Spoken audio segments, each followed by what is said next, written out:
So today we will continue the introduction of the duplication mechanism. So this is a theory for the duplication.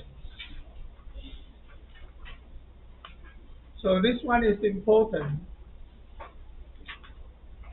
Striped curve. So normally we are using this curve to distinguish the boundary duplication, mixed duplication, and hydrodynamic duplication. Okay. Using the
previous lecture.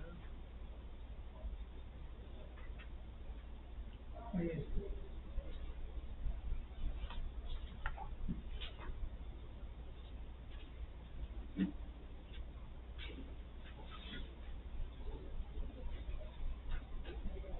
So normally we're using the lambda. It's a dimensionless film thickness or film parameter. So actually it's a dimensionless parameter. It's also called the specific film thickness. So it's an indication for the film thickness of your lubricant, but in dimensionless form. So you see the definition here is this is thickness of film thickness, H minimum. And then we have two Lumen square surface roughness for surface A, surface 1 and surface 2, surface A and surface B. Okay. So this is a ratio from the lubricant film thickness to the surface roughness of the contacting tribal pair. Okay.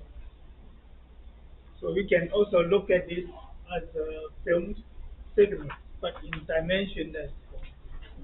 So the bigger the lambda value, which means the thicker the film thickness.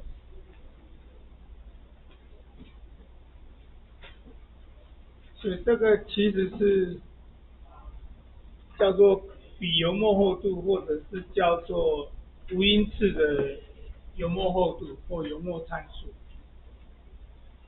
它是用油墨的那个润滑油的那个厚度除上这个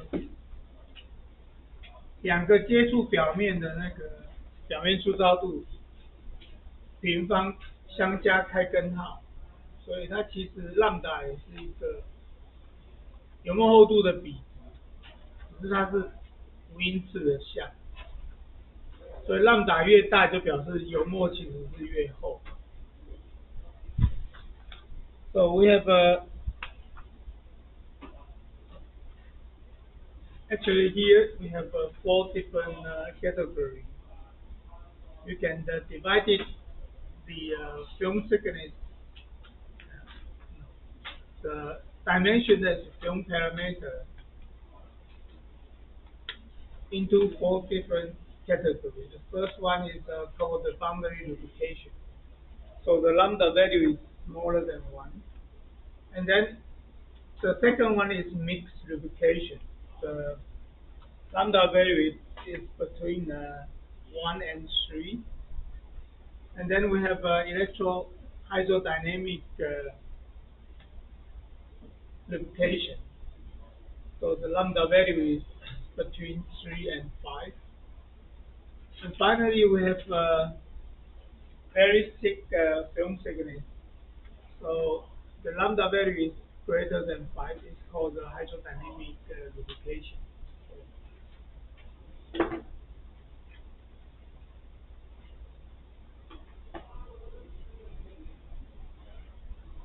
So the lambda is an indication or indicator for the film thickness between the surface 1 and surface 2. Okay. So the bigger the lambda value, you have a thicker the film thickness for your lubricant. So this is the beginning of module 4 for the lubrication. So we talked about this in previous lecture.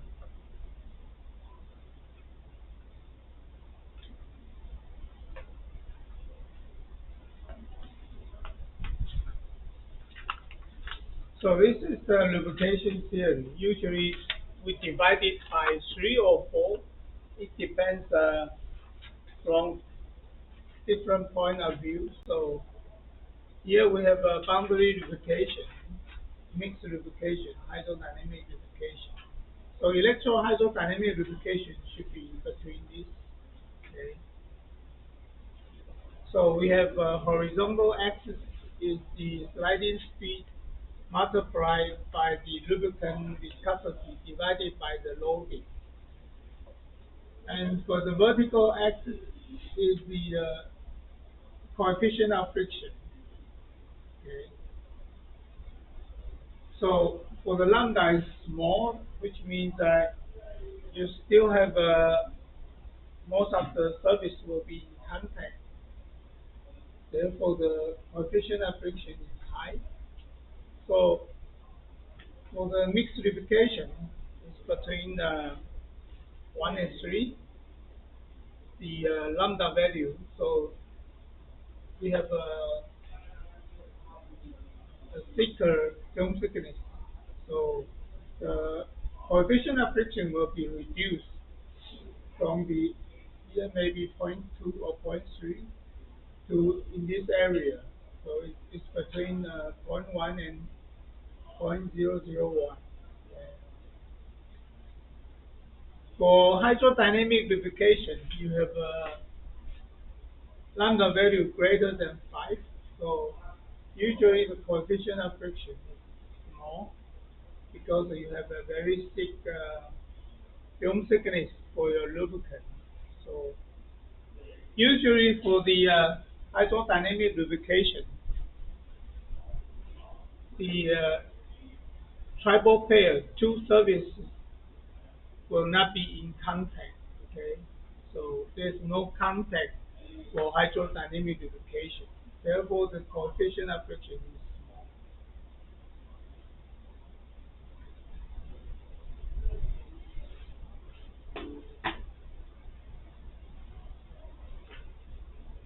For the lubrication theory, this is the most important one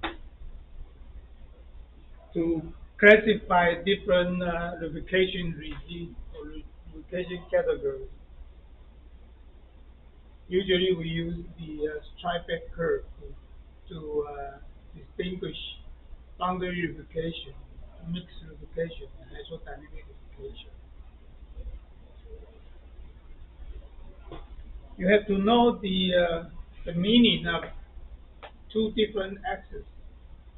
For the horizontal axis is the sliding speed multiplied by the lubricant viscosity divided by the loading, the normal loading. And for the vertical axis, it's the coefficient of friction between the two surfaces. Okay.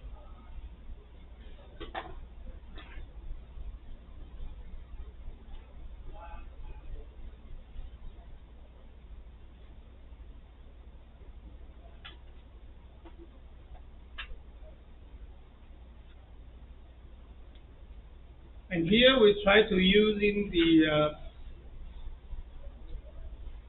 probability point of view to look at the surface contact between the triple pair, surface one and surface two. So for example, for this one is the machine element one and element two. Okay, this is the normal surface. So you have asperity, you have a volley. Okay, so usually the contacting point will be the asperity will be in contact. Okay,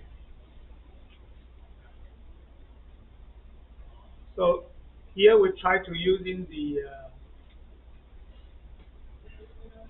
probability point of view to look at the boundary lubrication, electrohydrodynamic lubrication, full film lubrication, or dry lubrication.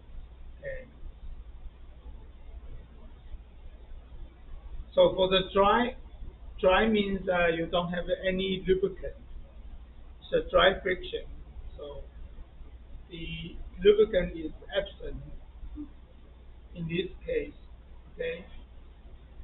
We try to using the weighting factor. So we have W1, W2, W3, and W4. Okay.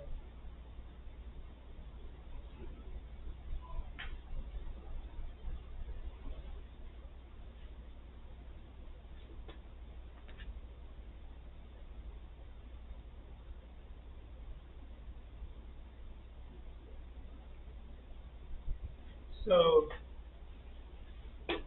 we can look at the textbook.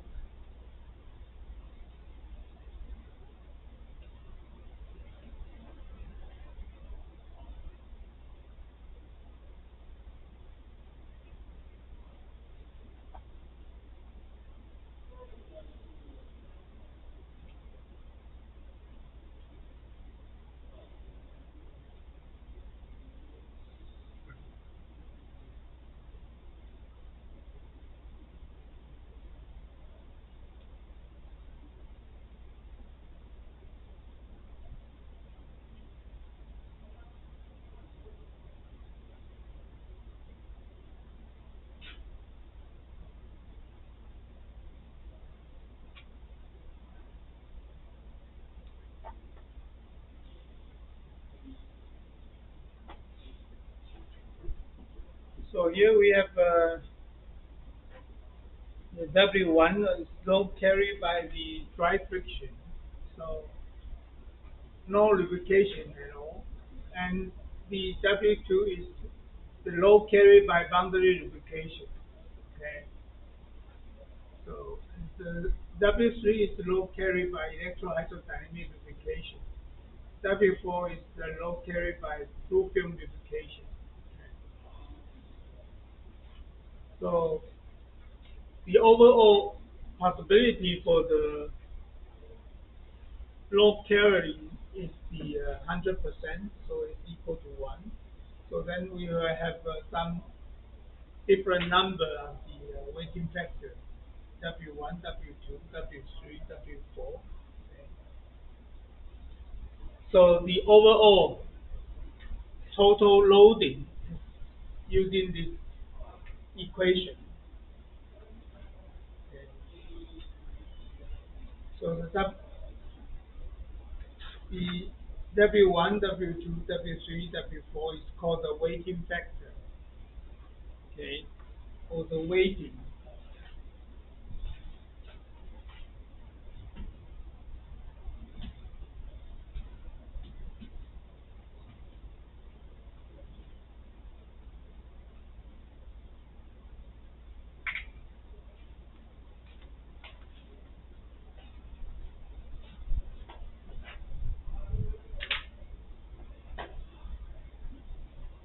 And the capital W1 is the loading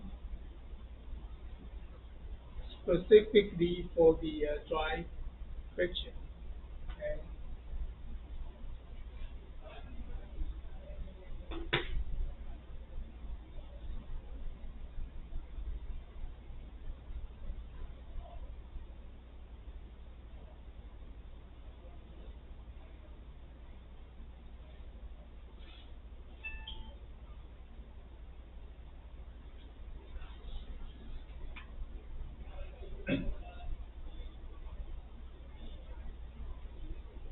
And the coefficient of friction, we mentioned previous one from chapter 2 is from the equation 2-6. So, and of course, for the shear stress, we can also using this uh, same concept to estimate the shear stress. So we have a different footnote for this.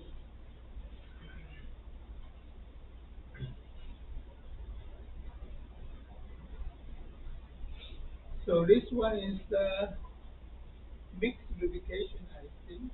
This one is the boundary lubrication. And this one is electrohydrodynamic lubrication.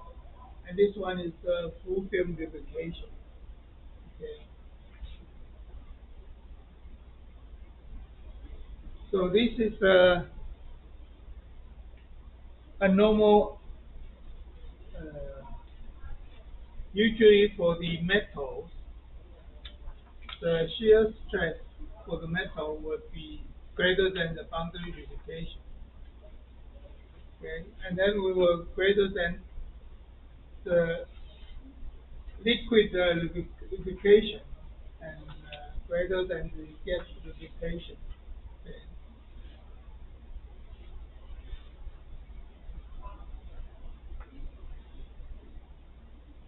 So we have also some more clearly description from here. Okay. So Ti is the shear strength at the interface. So how BLI is the shear strength at boundary lubrication interface, and FFLI is the shear strength at the fluid lubrication interface. MI is the shear strength at mixed lubrication interface. So how EHLI is the electrohydrodynamic lubrication interface.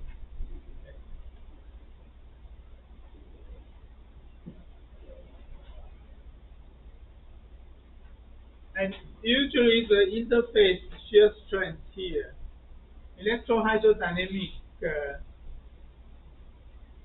lubrication and full film lubrication, because the coefficient of friction is very small.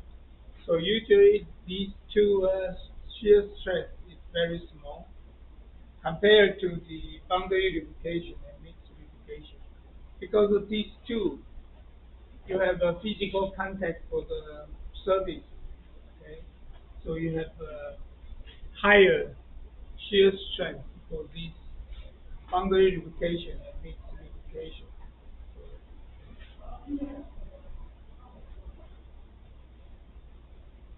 In this case, we can neglect this tau EHLI and tau FFLI. So these two are eliminated. So if we eliminate these two, the tau I will be equal only the first two. So it's W1 tau mix and W2 tau boundary lubrication.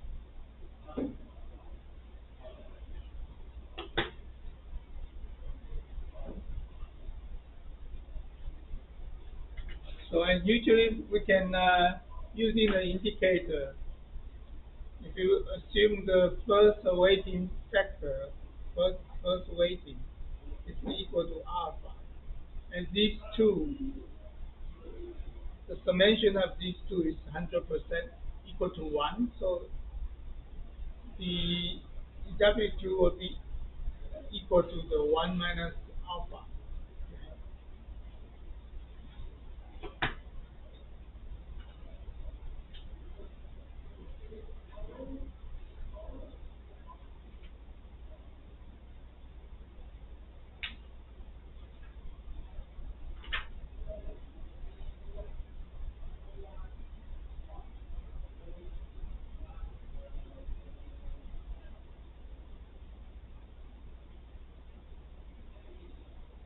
So, and then we have a different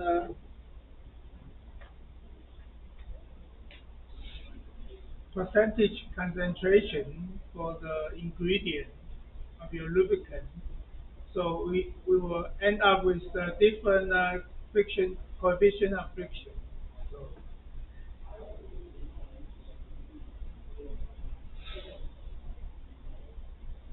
so if we add 2%, 10%, 50%,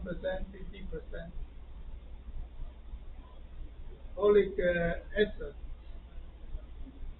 the coefficient of friction will be reduced. Okay.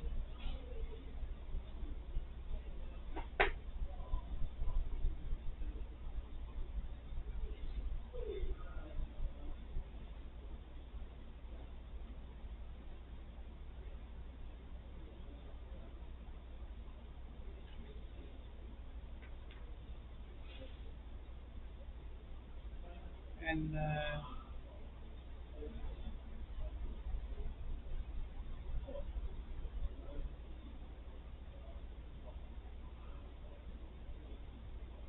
using the formula here, we can estimate the shear strength for the interface for different for using different lubricants. Okay. So here we have a alpha equal to 1, alpha equal to 0. We have a different shear strength. Of course, it's experimental result, so it's easier if you can have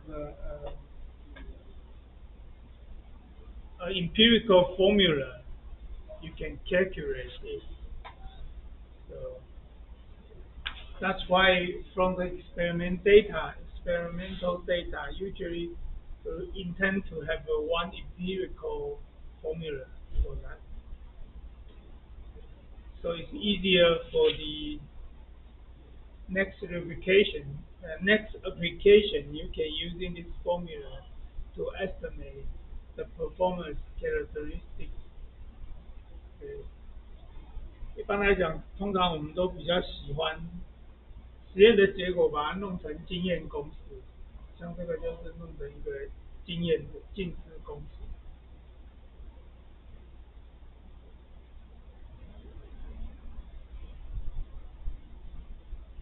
那下一次的话，只要碰到类似这种问题的话，我就可以用公式直接算，不需要再去做实验。这个是目的。为什么我们常常实验的数据都喜欢把它弄成统计或回归的方程式，把它弄成一个简洁的公式，是这样。下一次只要相同类似的问题，我们就可以直接带公式去估算。因为很多时候我们只是去评估适不适合用在这个场合，所以我们想要知道它的一些性能。如果有公式的话，直接带一带就可以大概估算一下。但是实际应用的话，你还是要去做实验，通常你会比较安心的。对。但是实际在真正评估的时候，是可以带这些数值的经验公式去看看适不适合。如果是你真的要把它用在你的应用的话，还是要去做实验，才会比较知道你真正的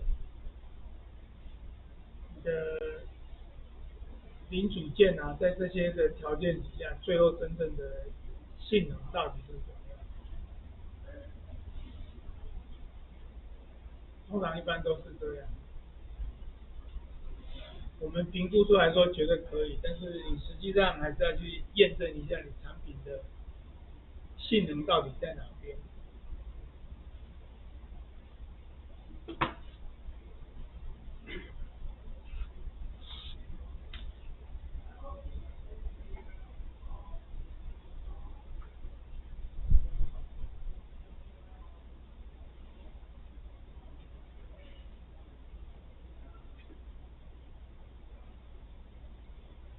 For the wear, for the mixed lubrication,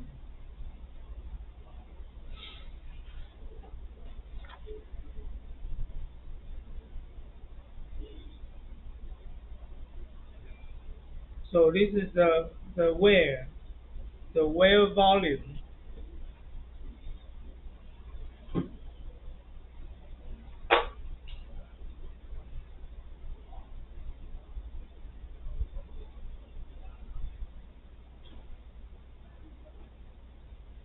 So the V is the wear volume. Because we still want to know the wear rate for your component. The wear rate is an indicator you can estimate your service life. 对，通常这个磨耗率或者是磨耗的体积是用来估算你的零件的那个使用寿命。所以用同样的这种概念的话，其实我们也可以有不同的观念来估算我整体的，我两个面做滑动的话，它的磨耗的体积可以用这样子的公式4.8。So we can use this formula to estimate the wear volume. So the VA is the well,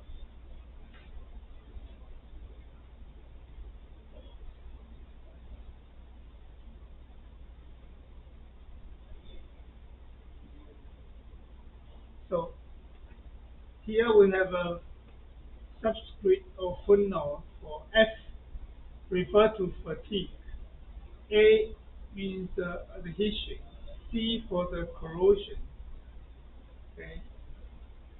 And AF means it's a combination for the adhesion and the fatigue.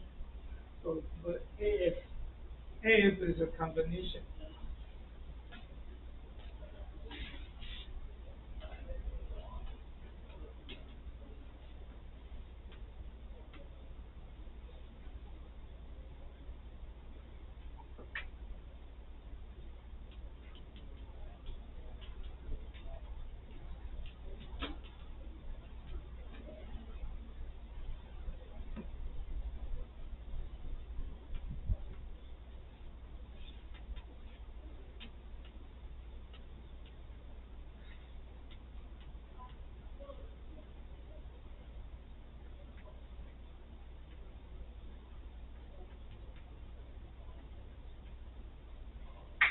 Okay.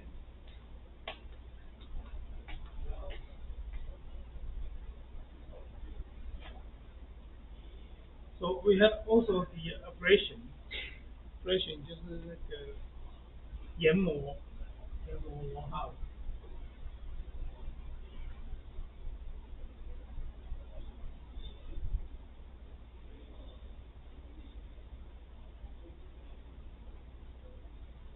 So these are the combination for the adhesion and fatigue and corrosion and fatigue.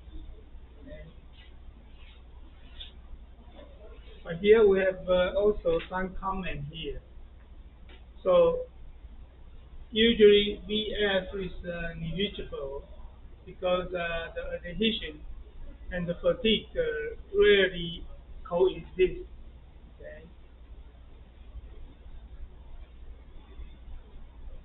And then we have also another comment for the corrosion is known to be accelerate the fatigue. Therefore, VCS mm, may be significant. So this one cannot be neglected. Okay.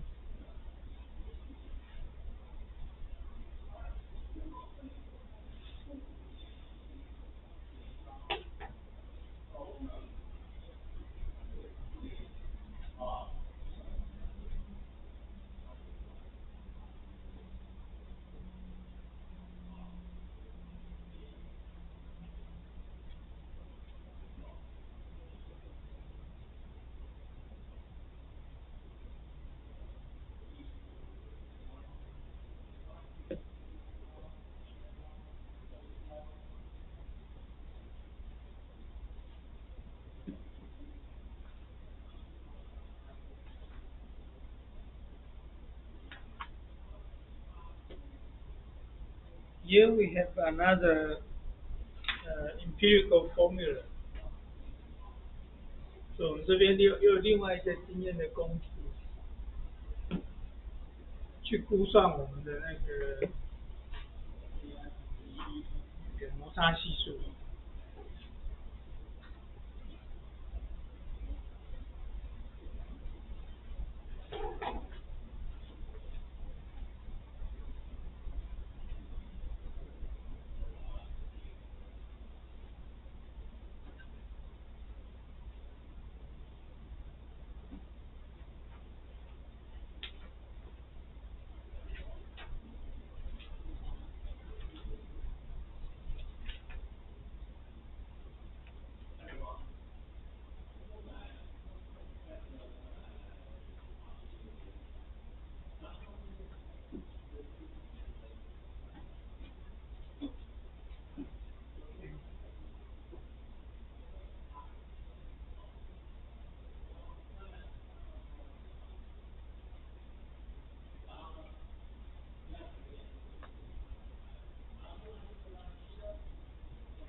We have an introduction for the electrohydrodynamic lubrication.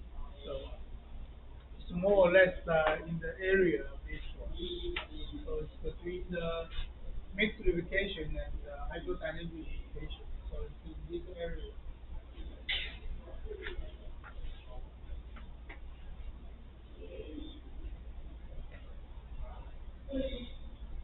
So in loading contact elements such as bearings and gears, generally full film is minutely smaller, small, slightly greater than the irregularity of the surface, but serves much longer than the predicted by the mixed lubrication theory. So increased viscosity under the action of the extreme local pressure leads to the generation of a thicker film. So,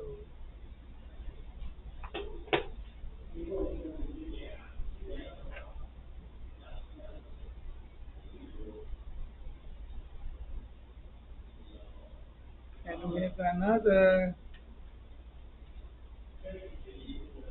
formula for the pressure viscosity relationship. So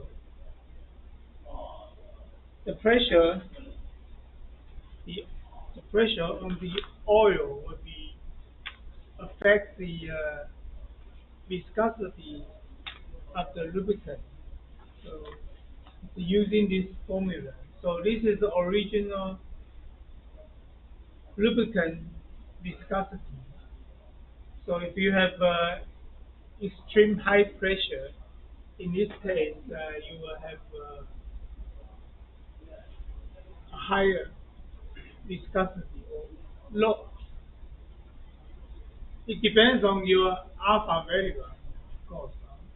So for alpha, it's very small, which means that if you have a high pressure, it means that your viscosity will be dropped. Okay, so This is important in lubrication of a heavily loaded concentrate contact. At high pressure, the molecule of the lubricant oil take considerably time to rearrange themselves following pressure change.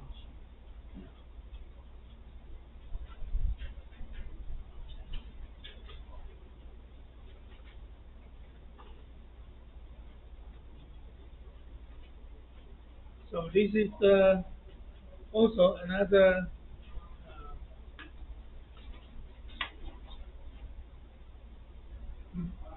experimental result for this one.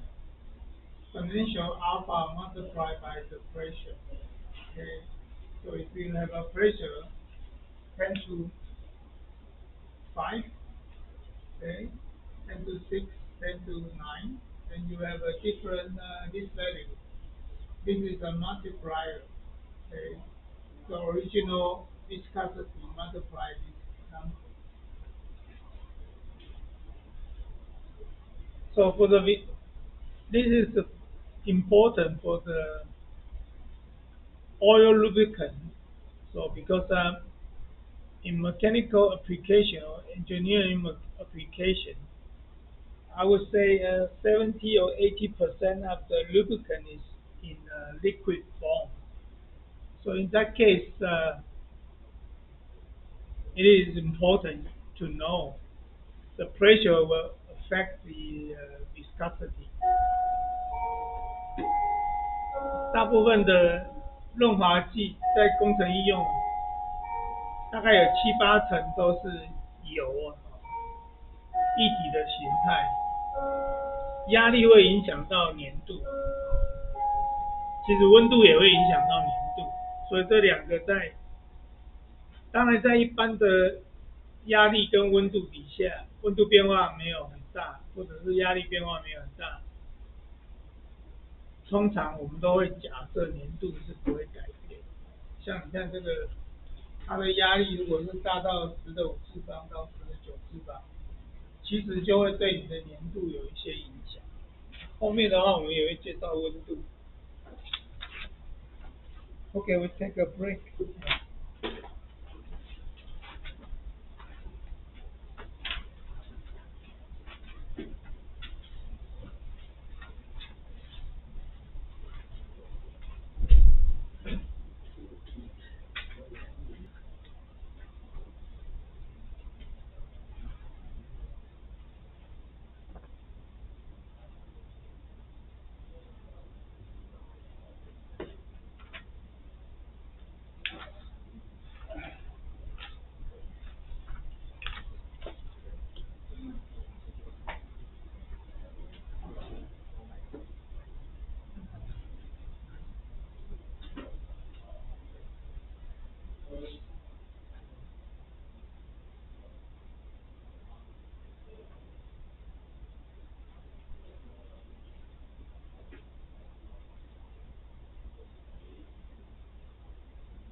So here we have some introduction for the electrohydrodynamic lubrication.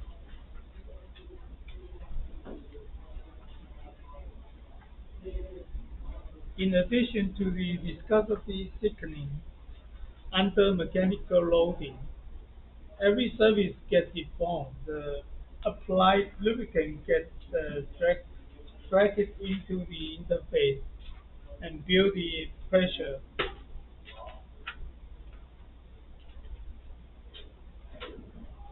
So, for example, for the rubber seal, gear teeth, the film pressure is greater than 10 MPa. Okay. Is sufficient to deform the tribal surface by some micron to micrometer level. Okay. So in this case, if the loading is high, you can deform the rubber here. Okay. So this is called the elastic deformation of the rubber. So in this case, we need to consider three different aspects. The first one is the elastic deformation of the tribal surface. The second one is the effect of increase in the viscosity with the pressure. The third one is the hydrodynamic lubrication. Okay. So the first one is the elastic deformation. For example, the shaft and the rubber surface. This is deformable for the rubber. So we have a elastic deformation for the rubber. So in this case, it may also increase the film thickness for the interface. And then, as we mentioned before, if the pressure is higher, it's possible to affect the viscosity. So the effect of an increase in viscosity with pressure we also need to look at. Okay. And then we have also hydrodynamic lubrication.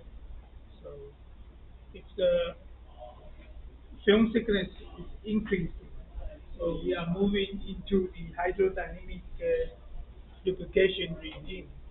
Okay. So in previous discussion,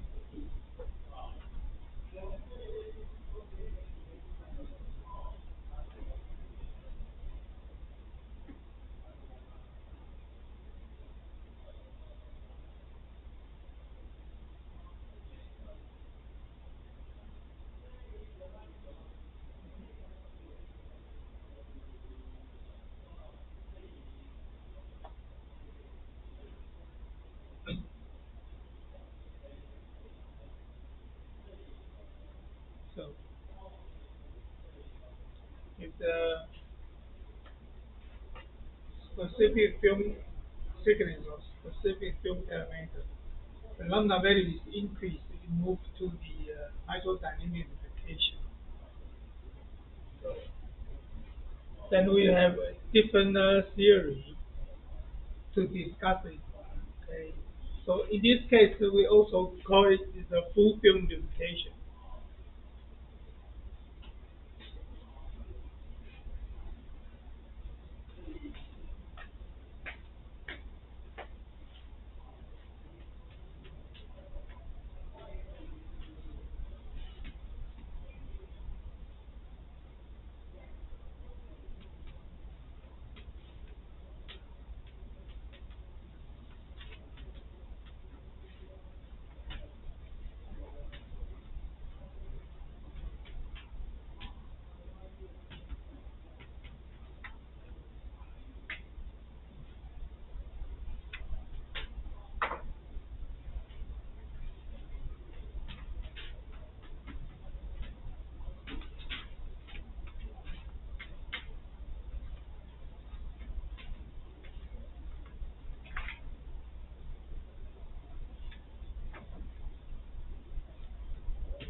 So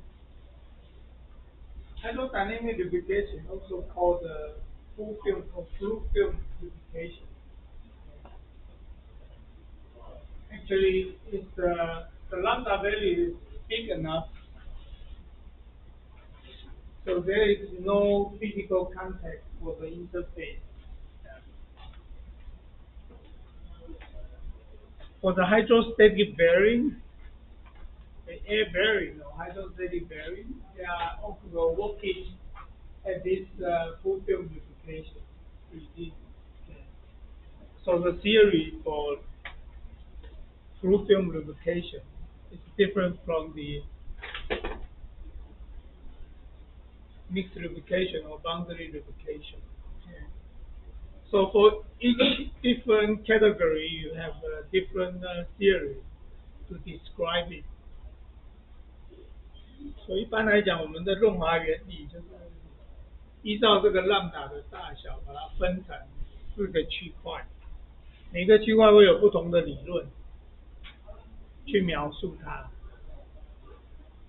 像我们一般的静压轴承或空气轴承，它其实就是因为空气轴承不会有接触，它其实就是在这个全翼膜润滑，基本上它是浮起来，不会有表面的接触，所以才会叫全翼膜润滑，接触的都是油膜。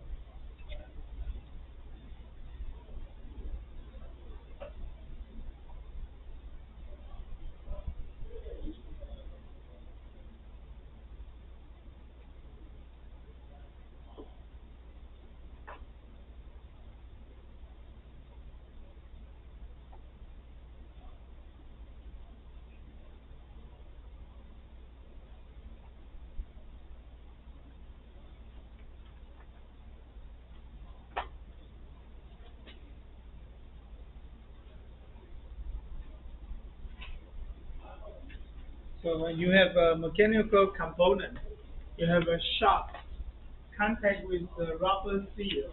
So in this case, electrohydrodynamic lubrication.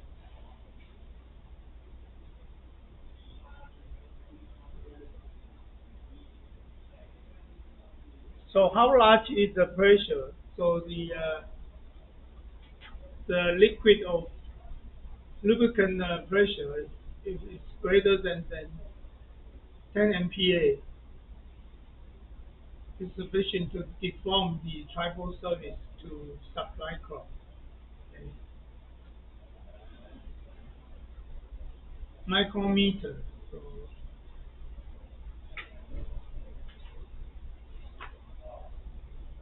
So we need to look at the detail in these 3 aspects. Okay.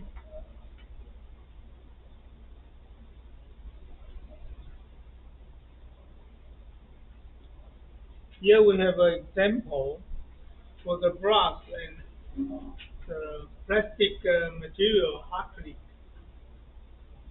So 我们有这个课本里面有一个例子，就是黄铜跟那个亚克力实验的例子。So here are the mechanical properties for these 2 different materials.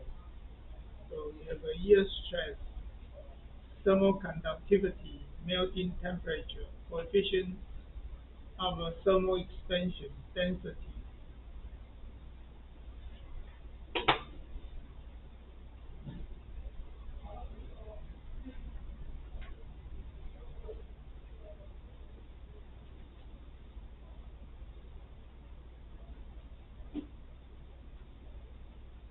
So here we have some result for different pressure. You have different loading. You see you have a different rotational speed and different normal loading, and you have a different coefficient of friction. Also the pressure for that. So this is pure well, pure experimental result for that.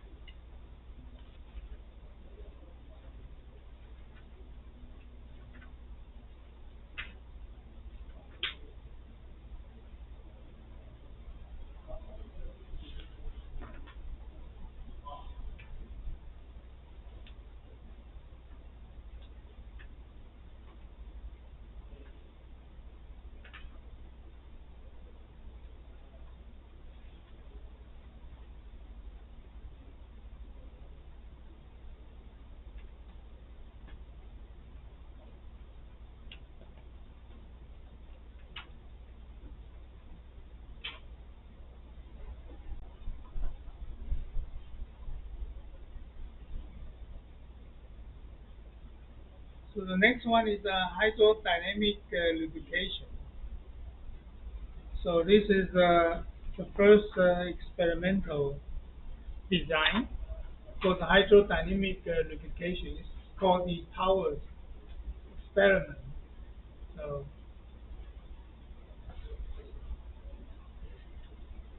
here we have a tank with oil lubricant here.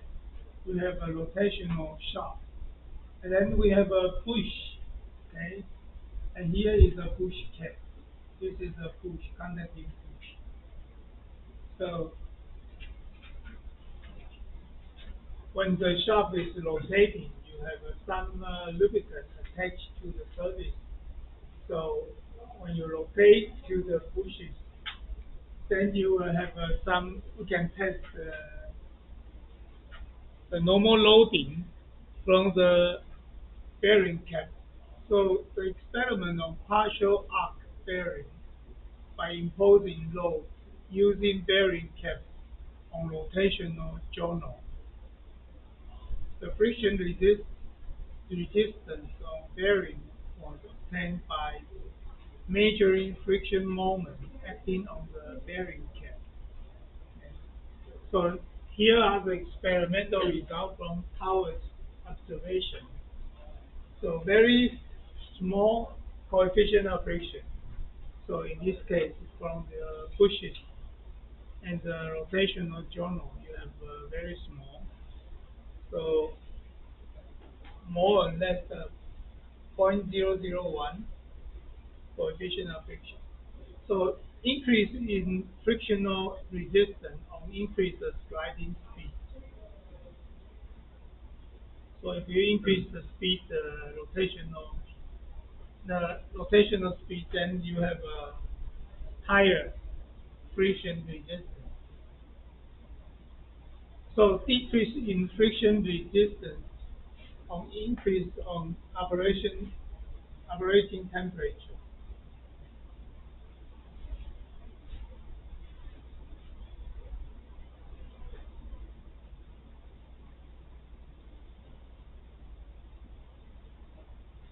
So here are the some conclusions drawn from the experiment. So in oil-based lubrication, friction resistance follows the law of liquid friction compared to the solid friction called dry friction. So this one is called the liquid friction.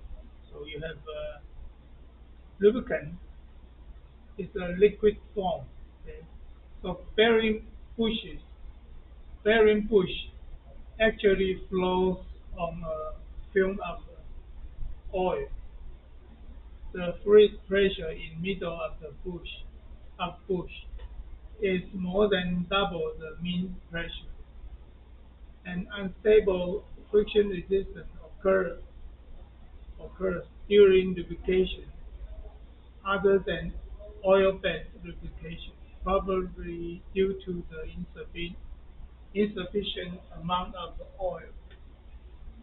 So Powers' experiment results motivated researchers to understand the effect of various parameters responsible for generating a full film pressure.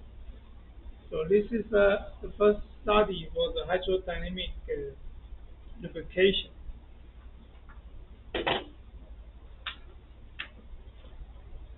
Actually, for the next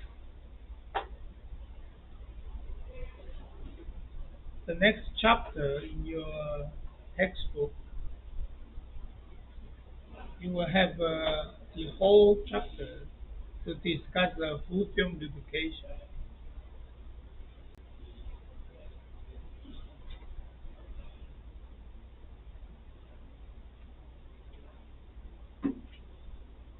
Yeah. So the chapter 5, we have a full chapter to discuss the full film lubrication. This is a lubrication theory we apply mostly in engineering application. So for your bearings, for your air bearing or hydrostatic bearing design. They are they are following the theory of full film lubrication.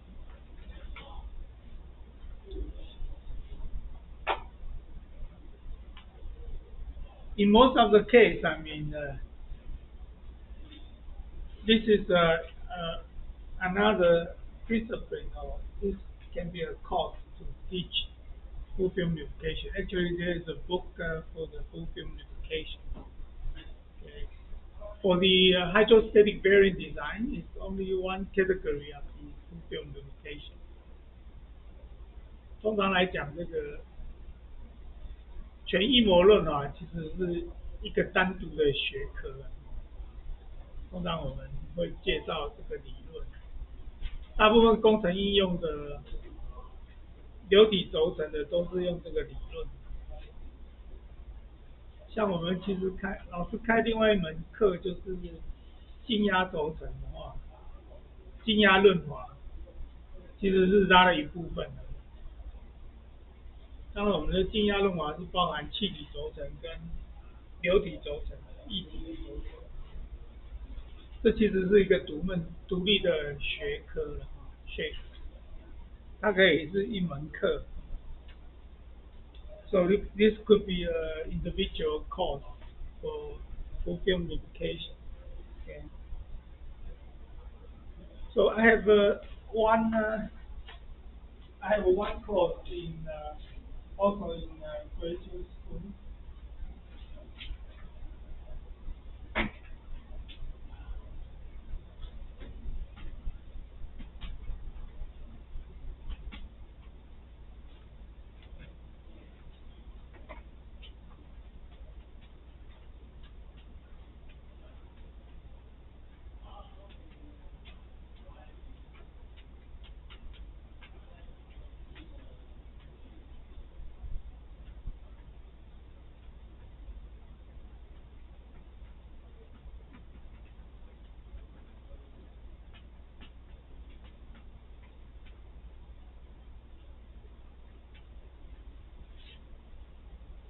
I go study lubrication.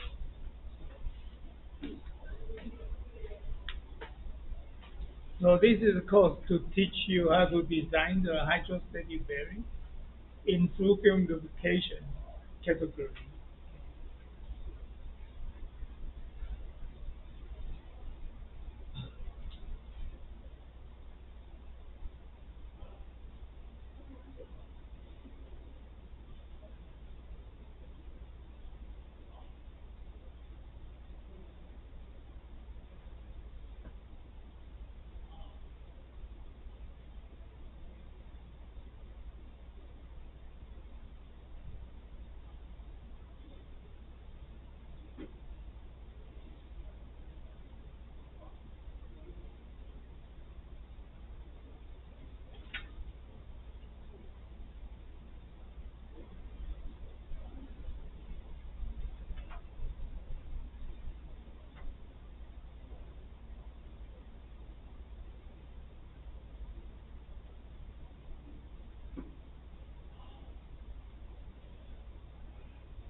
So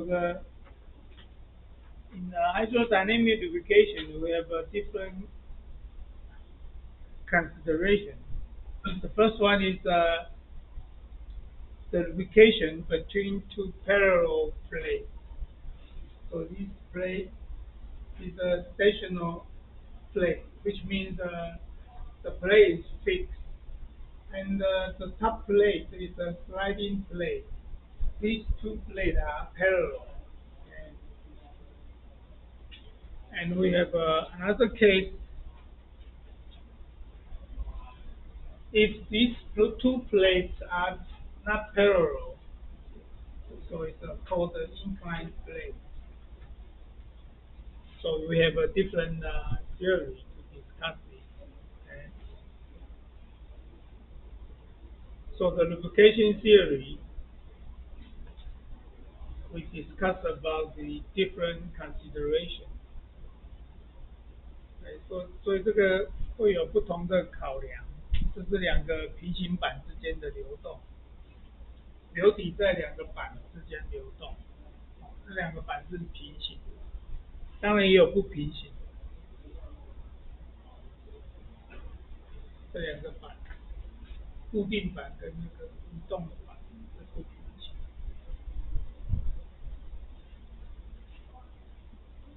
当然这是平行板。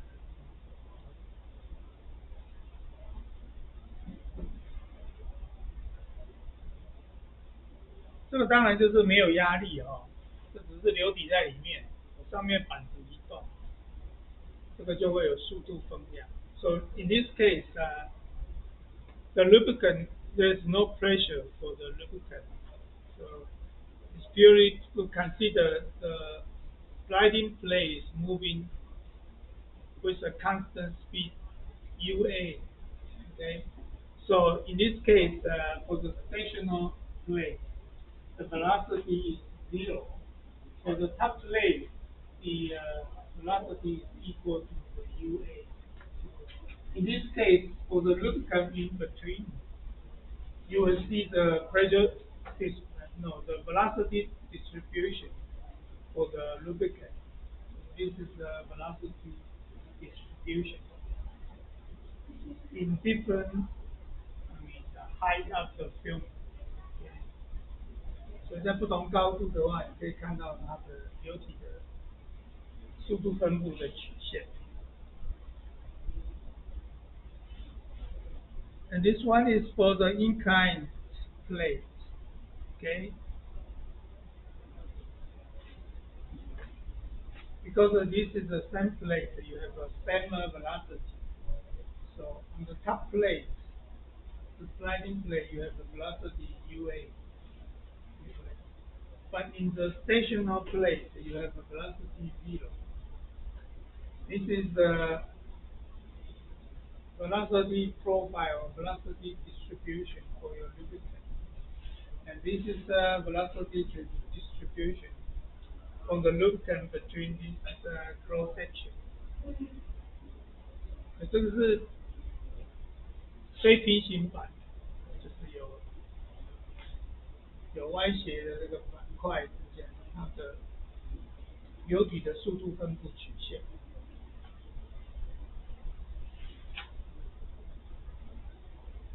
And these are the combination of the effect for the supply pressure for your lubricant. Your lubricant, there's a pressure supplier for your lubricant. This is the pressure distribution for your cross section in AA plant and BB plant. 刚刚是考虑速度分布的部分，现在如果是我中间的那个流体有加压力的话，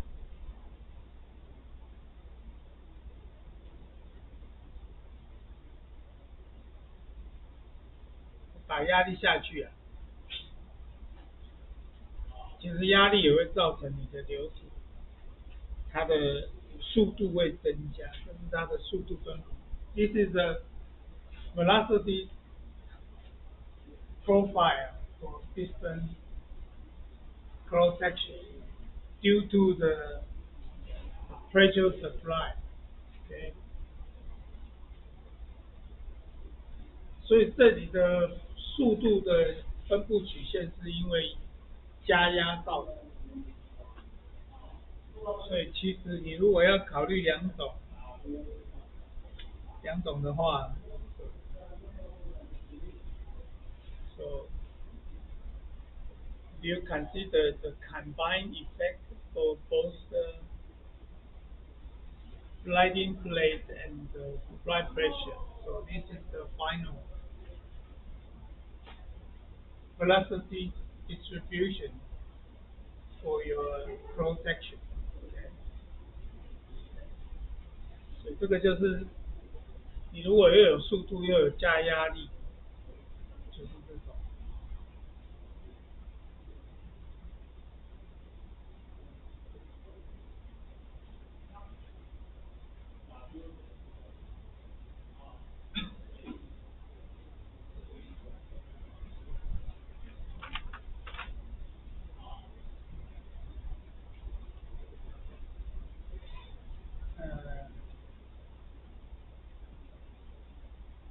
Another aspect for the hydrodynamic lubrication is that usually the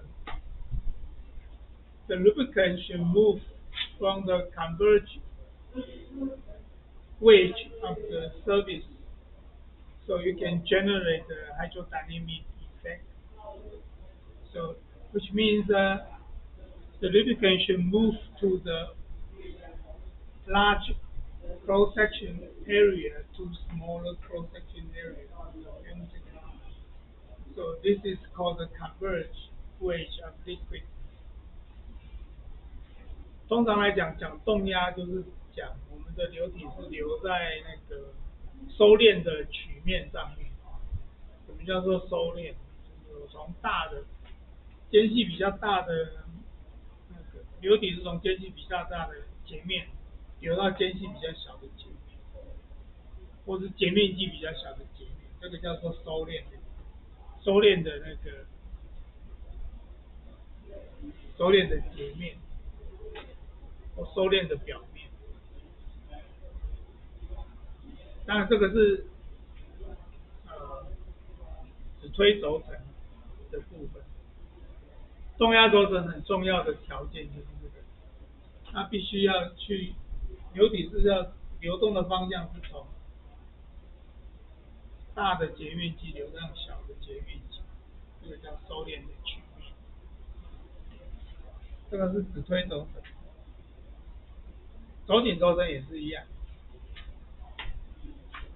大的截面积流到小的截面积，这种的叫做动压轴承。So for the journal bearing is the same. You should have a converge wedge of the surface, which means that you have the liquid or the fluid should move from the larger cross-section area to the smaller cross-section area. So the liquid, the moving direction of the fluid is from here to here. Okay? So in this case, we rotate the shaft, and the liquid should move in this direction. So in this case, this is called the hydrodynamic journal bearing. 所以动压轴承是没有加压的，它纯粹是靠相对运动，轴跟表面的相对运动。像我这旋转轴，跟我外面的表面是固定表面，那流体是从大截面积挤向小截面积，这个是动压轴承。So this is for the hydrodynamic bearing. It's the same concept for the truss bearing. Okay? This one, the black one, surface is the fixed one, and this one is the moving one, truss bearing. So if the fluid is moving from the large cross-section area to smaller cross-section area. So it's moving to the converge wedge of the surface. So this can be a truss bearing. So you have a hydrodynamic effect for this truss bearing. So you have a lifting load in this direction. The same. If this is a hydrodynamic journal bearing, the shaft is located in this direction. So the fluid is moving to the larger cross-section area, smaller cross-section area. So it may generate an effect to lift the shaft.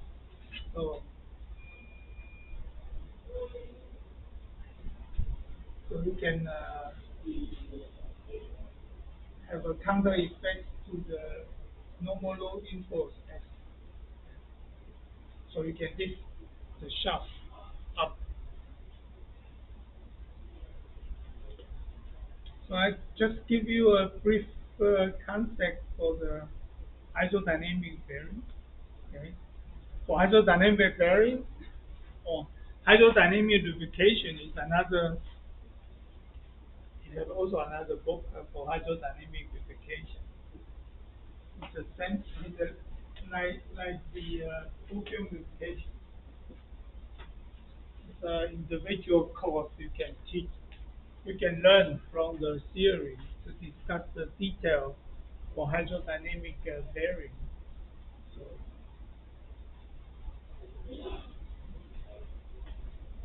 for the theory to discuss it, it's called the hydrodynamic lubrication. Okay?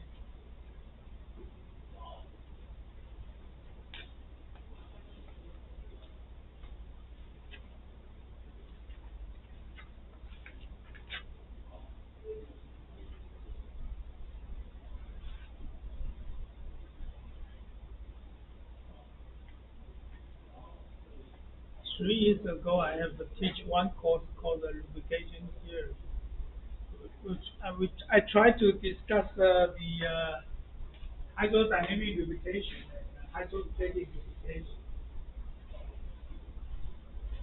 in the same course, but it's difficult, I think, for the students.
So in the page 7 from your textbook, we have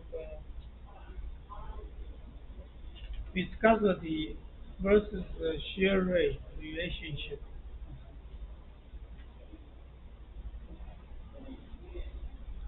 which means it's shear stress and shear rate. So we have one drawing for it. So if the shear stress and the viscosity, then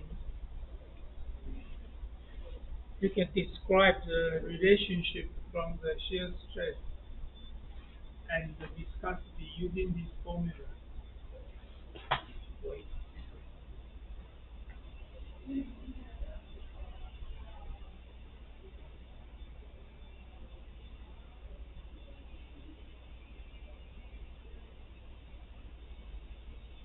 Okay.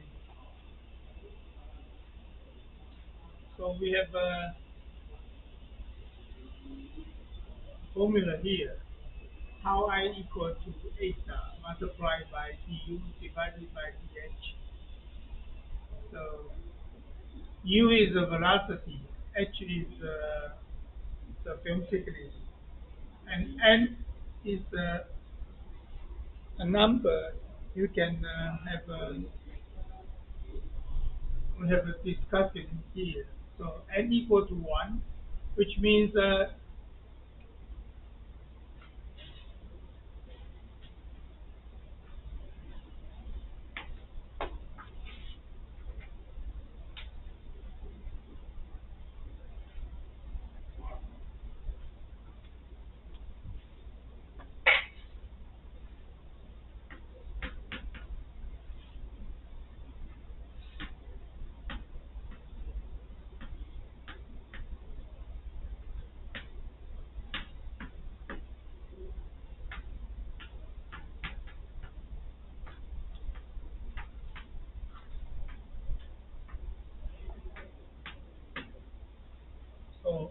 n equal to 1, which means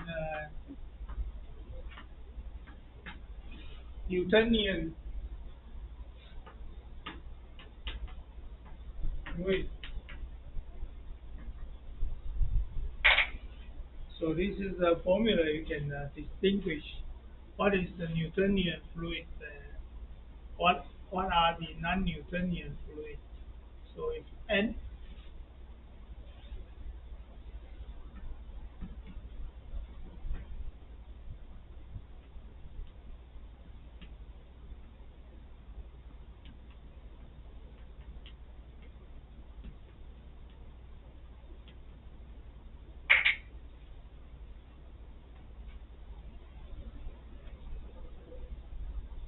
so in your fluid mechanical you learn in the maybe second grade or third grade.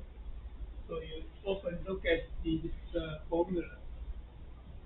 The shear stress equal to the viscosity multiplied by the velocity change due to the film thickness. Okay.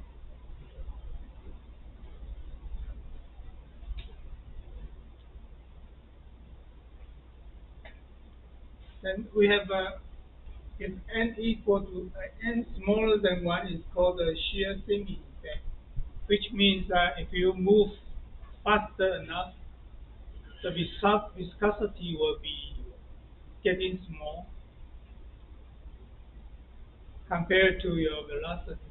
So, and for the shear thickening effect or shear thickening fluid, which means n is greater than 1, so then the viscosity will be increased if you are moving faster. 所以我们这个有两个不同的叫做剪切变薄或剪切变浓粘度的部分，在讲的其实是针对粘度，就是随着我的运动次数的增加，我的粘度会降低或增加。什么是牛顿流体？What is the Newtonian fluid? So when we discuss in your fluid mechanics, water, oil, they are Newtonian fluid. 通常我们探讨在你的基础流体力学里面那些的流体，水啊或者是油啊这些，它都是牛顿流体。非牛顿流体通常我们要去另外再开一门课去讲它。像我们的沥青，像我们的 grease，so the grease is the non-Newtonian fluid. Or some synthetic oil with some ingredient in the additive, they may belong to the non-Newtonian fluid. So for non-Newtonian fluid, the shear strength is not equal to this formula. This n is equal to 1, so it's non-Newtonian. This could be greater than 1 or smaller than 1. Okay.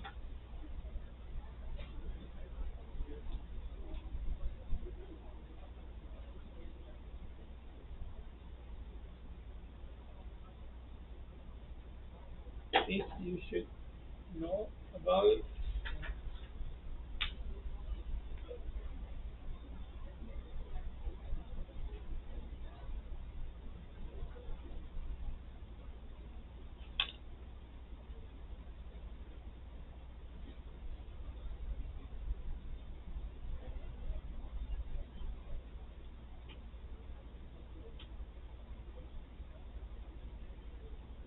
So here we have another relationship between the viscosity and the temperature.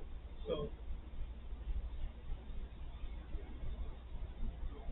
For the lubricant oil, usually the viscosity will drop when the temperature increases. Okay.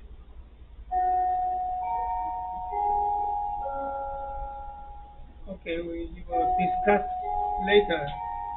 We take a break for that.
Here we have two different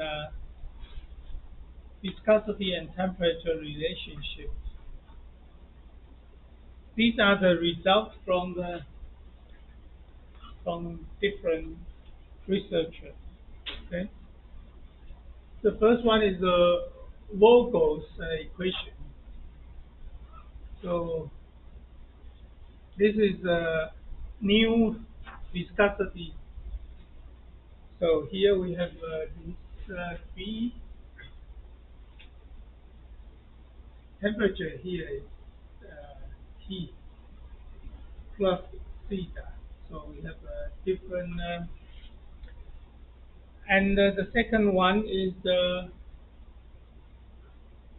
Water's equation using this one. So the temperature here is this one. So we have a different constant.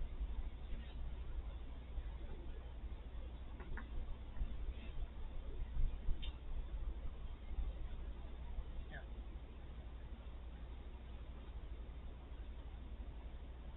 So these are the main viscosity and temperature relationship we use in engineering application. Okay. So if you want to estimate how the temperature change will affect your viscosity, this is an equation you can check. Another concept is called the viscosity index. Okay. Here we have a description here. When we look at it, for for all liquid, viscosity will decrease as the temperature increase, but the rate of the decrease vary considerably. So some of the liquid, they the the viscosity drop not so fast, but some will drop significantly. So we're using the viscosity index to do the estimation. When you look at the note, the change in thermal energy by addition or subtraction of the heat vary, varies the molecular activity within liquid. Therefore, the viscosity must always be related to temperature at which it was determined. So,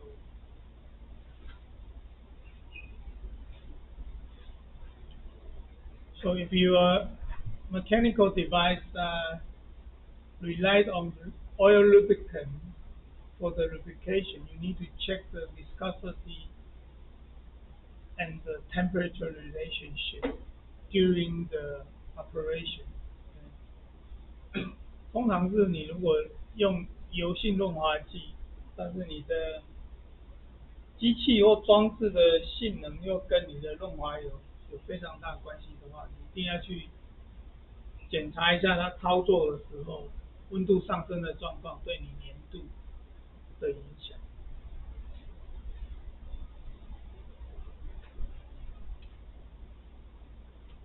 So we have a viscosity index using this formula.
So we have some experimental results based on the experiment using different crude oil.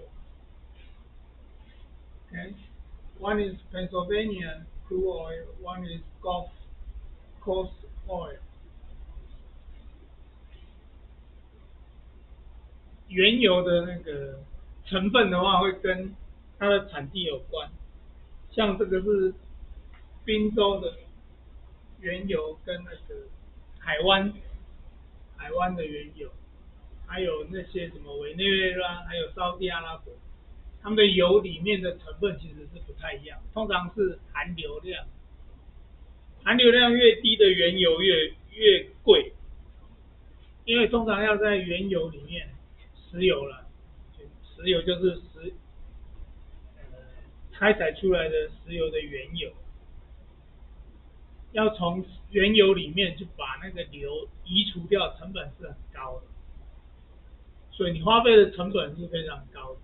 如果你买一个含硫量很高的，你要去移除它是非常困难，所以通常他们都会买含硫量比较低的去做提炼，所以油的价格会跟你的含硫量有关系。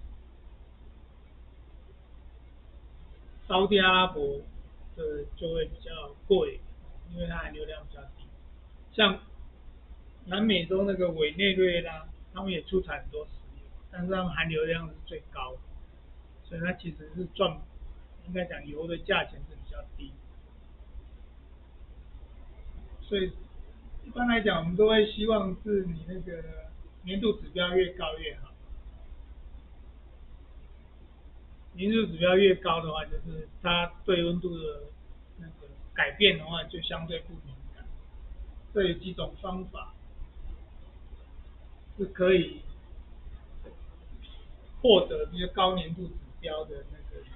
So here are some of the methods to obtain the higher viscosity index from mineral oil. Okay. So the first one is remove the aromatic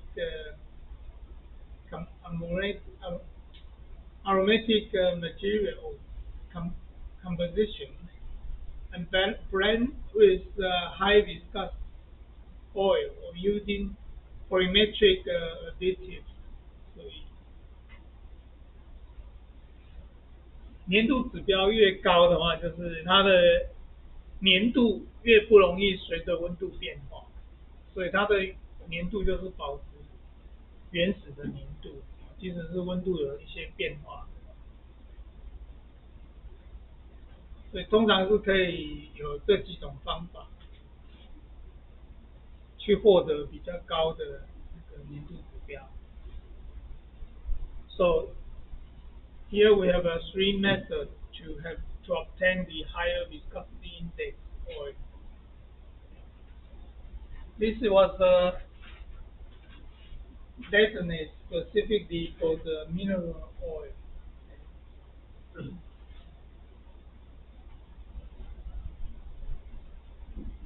For the second one is that you can blend your oil with the high viscous oil.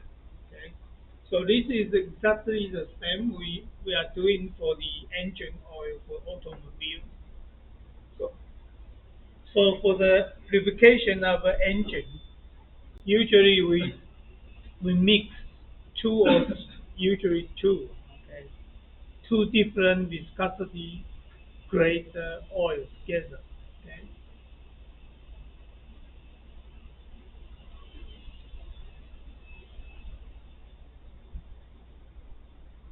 So here are the first one is SAE grade, the second one is ISO grade. ISO is the International Standard Organization. SAE is the Society of American Automobile Engineers. So this is for the automobile. So this is exactly the same same notation we use for the engine lubrication oil. So so usually we find out this engine oil. Maybe it's 5W20, 10W30, or 10W40, 10W50. So these are the mixing oil for your lubricant. So we mix two different viscosity, two different viscosity oils together. Okay. Because for the car engines, we require you have a very good lubrication in low temperature when you are starting the engine in cold weather. In the same time, we also require a good protection for the engine in a high speed. Okay, so in that case, we require a good lubrication in low temperature and also in high temperature. So the easiest way is just to mix the two different viscous grade oil together. Yeah.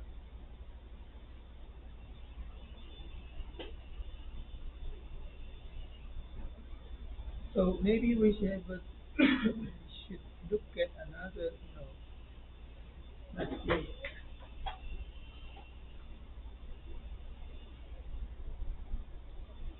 So this is a ISO standard for the viscosity. So usually the notation, these are the notation that we frequently use in engineering application. So it's a viscosity grade.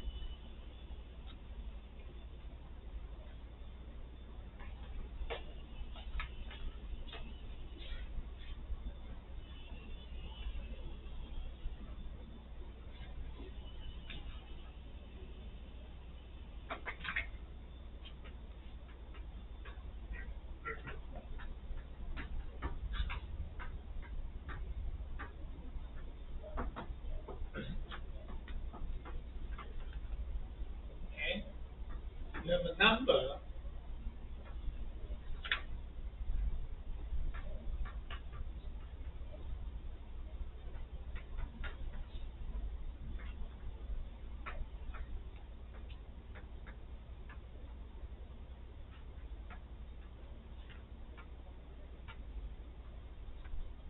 So the bigger the number, the bigger the viscosity. Okay. So this is usually we use ISO standard to distinguish the viscosity of the lubricant.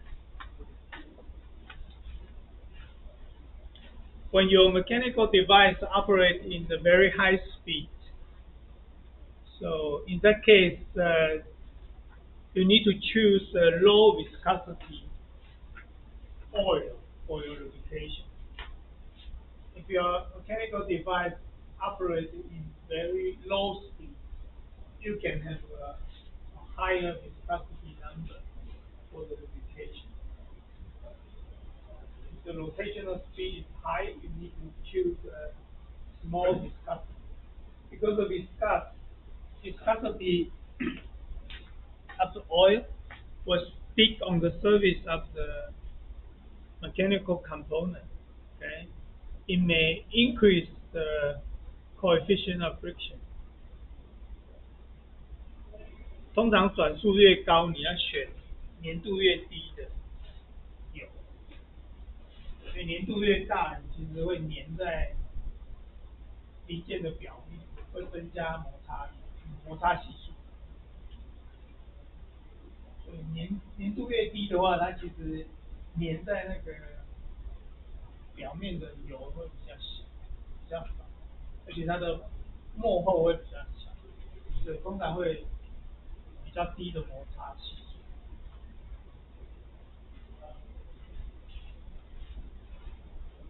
So actually, you can look at the number. So the number usually is an indication for the, for the experimental result for the viscosity in testing. Okay. So they are testing in the 40 degrees Celsius using the experimental device. You can measure the viscosity in that case. Okay.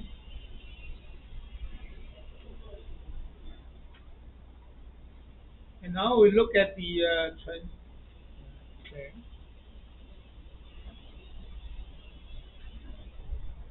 So here are the base oil. Base oil is usually is the mineral oil we obtain from the refinery of the crude oil.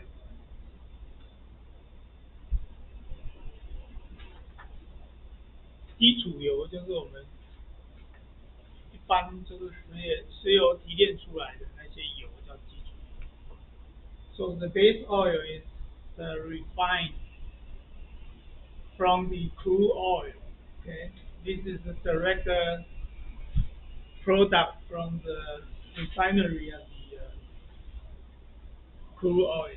Okay, so we have straight oil and multi-grade. What is straight oil? Straight oil is you have only one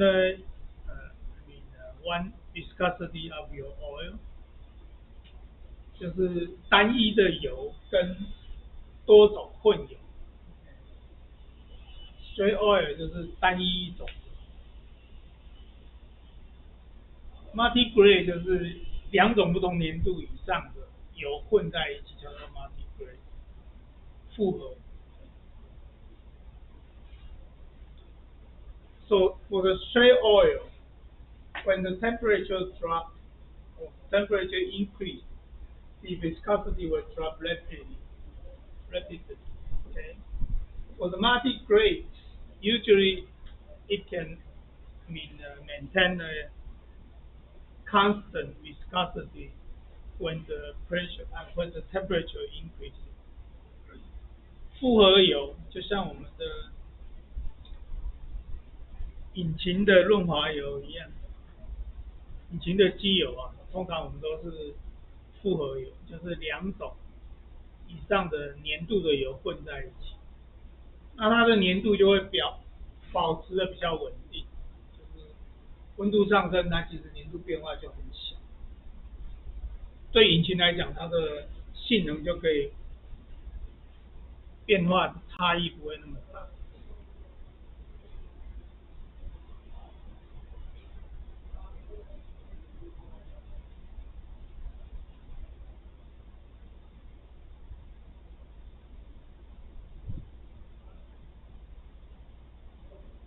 So these are the American automobile standard. This is the standard we saw in the market for the engine oil. Okay. So this is comparable to the ISO grade， 这是它对照的那个 ISO 的粘度等级。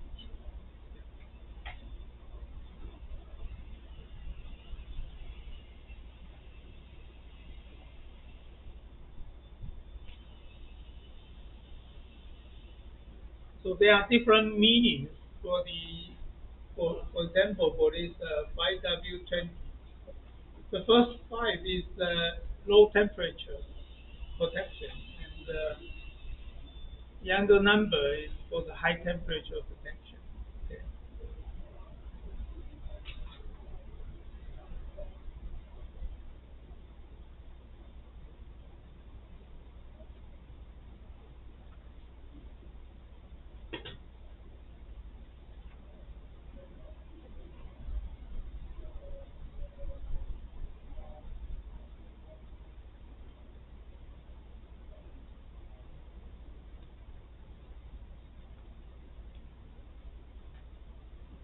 We have another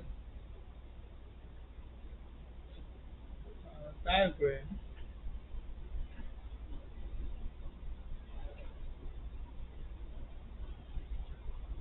So this is the Strybeck curve, and also we have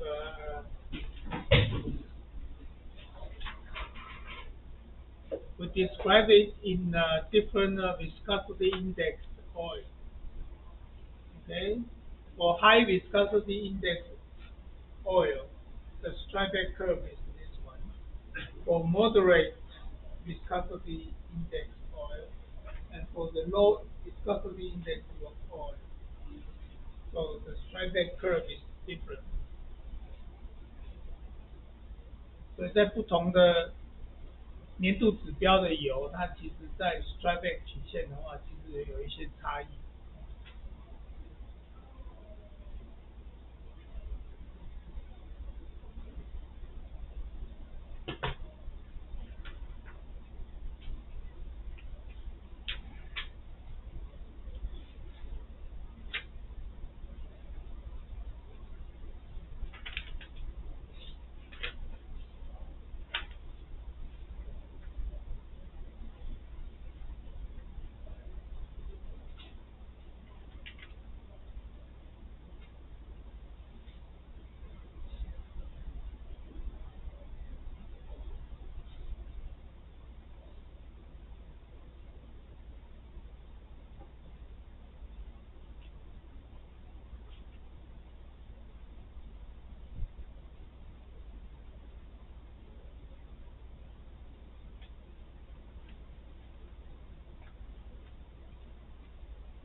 So next we will look at the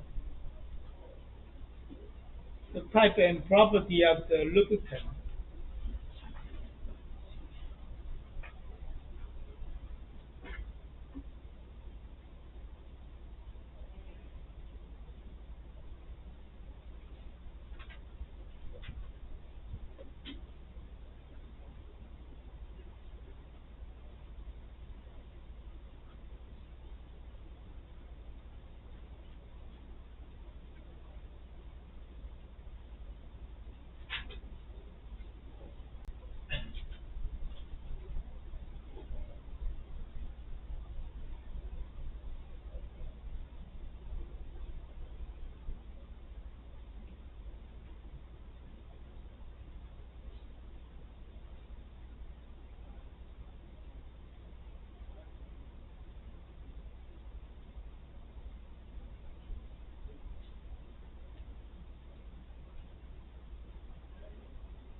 So this is a reminder for the wear coefficient.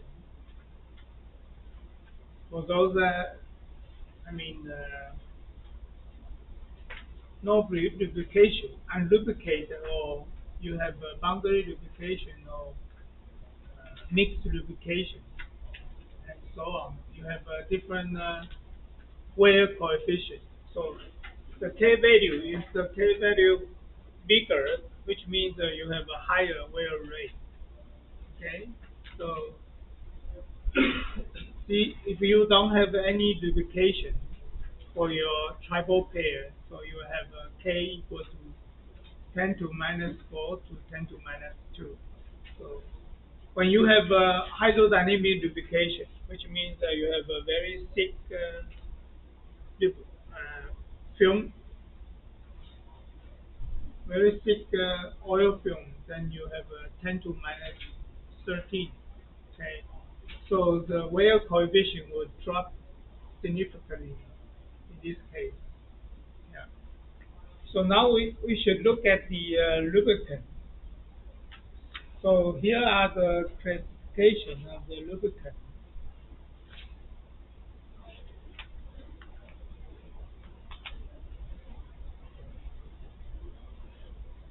So from this chart, you know you need to have a lubrication. If you have a just small, a very small film thickness, then you can, if you add some lubricant, so you can decrease your K value to 10 to minus 2. So this is unlubricated, so you just add some lubrication or lubricant, you can just decrease the K to 10 to minus 2. Yeah.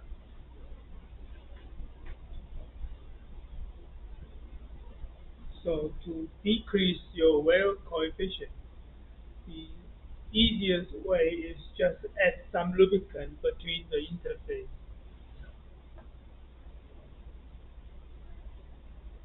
So here are the lubricant. You have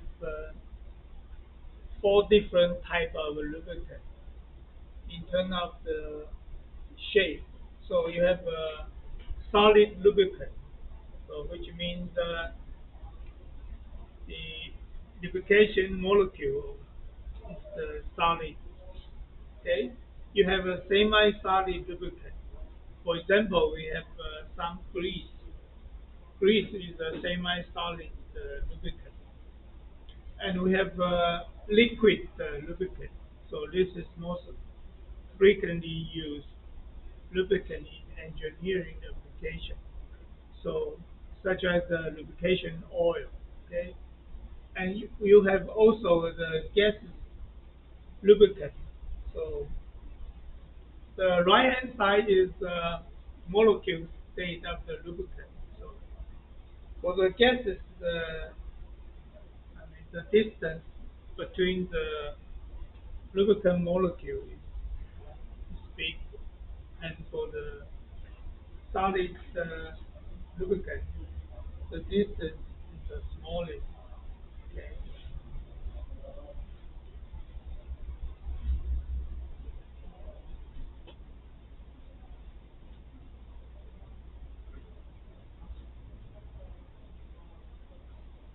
So the lubricant can classify into four different categories.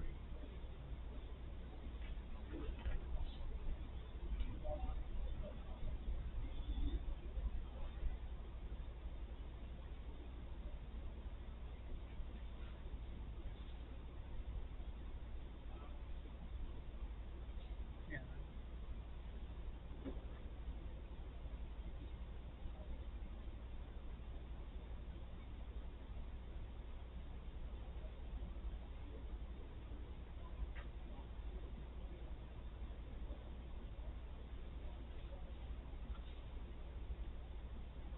So how can we define the lubricant?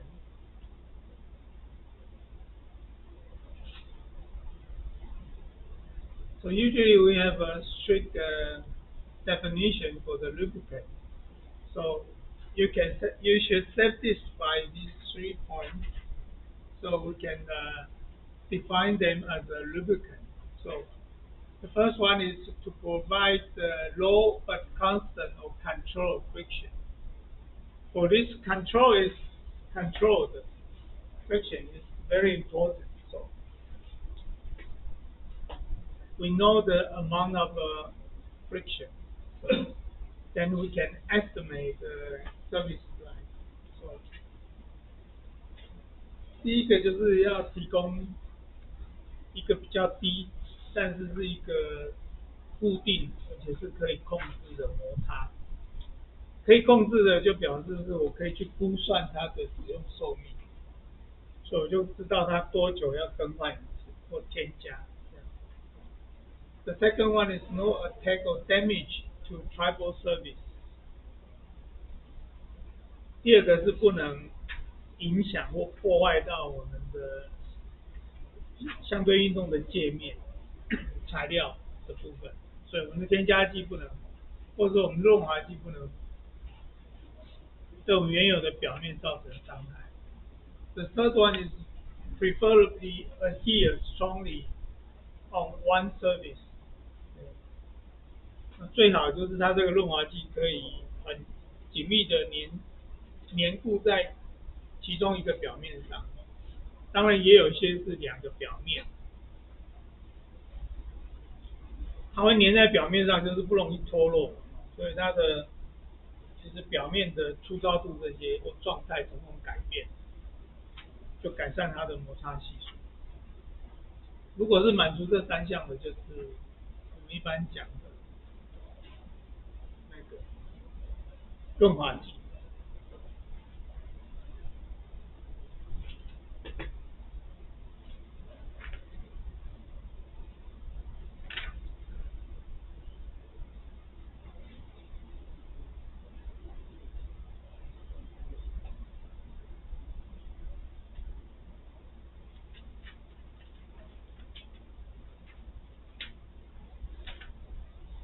所以the first is the solid lubricant.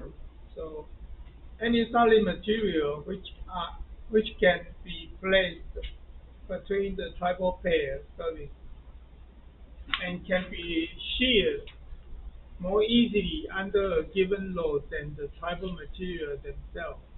Okay. So coefficient of friction is in dry friction is related to the shear force and the applied loading. The boundary film are formed by interaction of tribal surface with the solid lubricant. Okay.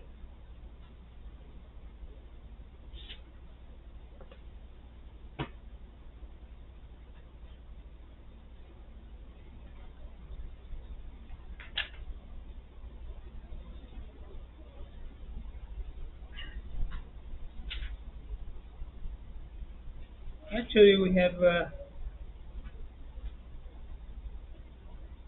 some description here. Okay.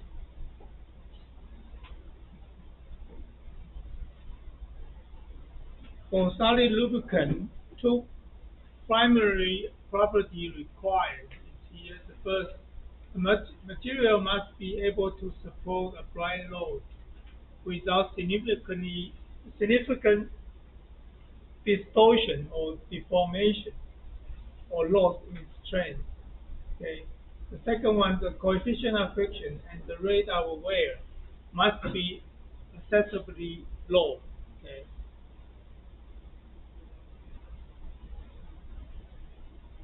所以润滑剂需要能够支撑外加的负载，而且不会严重的变形或者是扭曲，或者是让我们原来的强度丧失。第二个就是我们的摩擦系数跟我们的这个磨耗量、磨耗率，这个必须要相对低。And we have comparable charts between the advantage and disadvantage of solid lubricant. Okay. So the advantage is the first one is more effective than the fluid lubricant at high load, okay, at high pressure. The second one is high resistance to deterioration in storage. 所以在高负载的时候，它有比液态润滑剂有更强的、更有效。第二个就是它在那个储存的时候不容易性能改变。The third one is high stable in extreme temperature, radiation or reactive environment. 在极端环境的时候，它其实是很稳定。The fourth one is permit the equipment to be lighter and simpler. And the fifth one is the superior cleanliness. 就是有更好的洁净度。So the disadvantage is that the poor cell heating property for the lubricant. A broken solid film tend to shorten the service life of the lubricant. And the second one is poor heat dissipation. 就是第一个就是它的缺点，就是它如果是它的润滑剂被破坏以后，它其实没有，它整个使用寿命就会很快缩短。第二个就是它没有散热的能力 （heat dissipation）。This condition is especially true with the polymer due to their low thermal conductivity， 就是对一些塑胶类、PE 塑胶类的这个润滑剂来讲。And the third one is higher coefficient of friction and wear rate compared to the liquid uh, lubricant. 跟液态润滑剂来比的话，它其实摩擦系数跟磨耗率都比较大。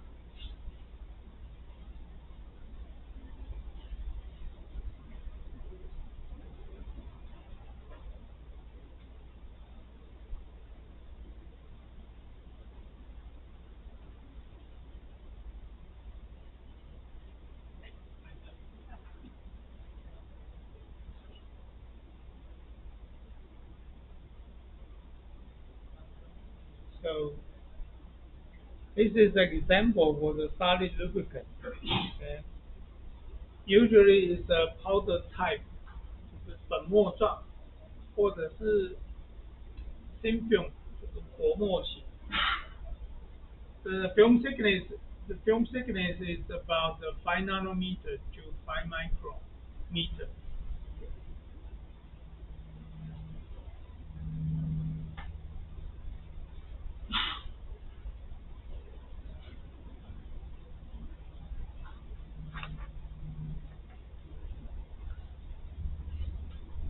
So here are the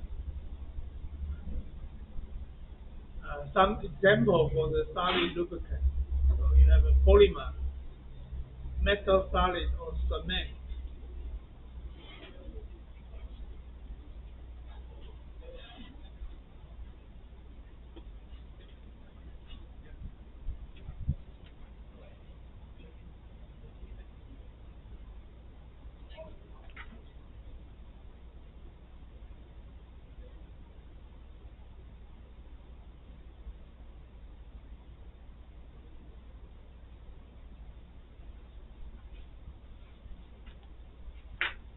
So the application is in the cylindrical bushes, separate the rolling contact element, or rolling contact bearing, and also the electrical bushes. Okay.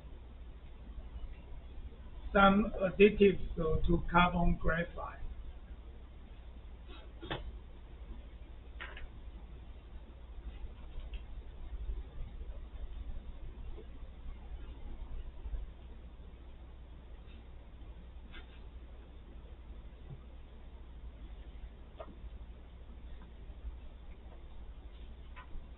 So we should stop here.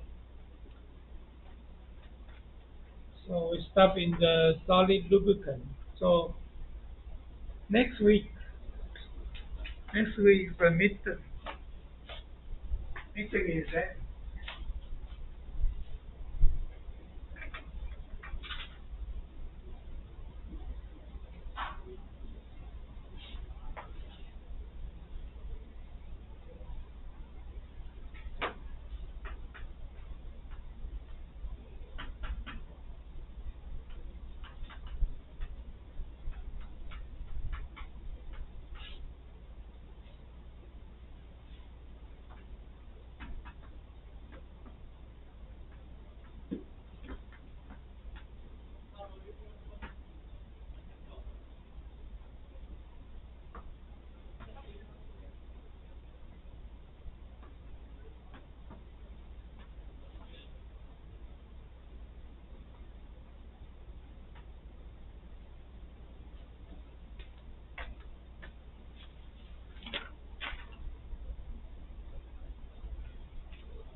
So what is the date for the next week?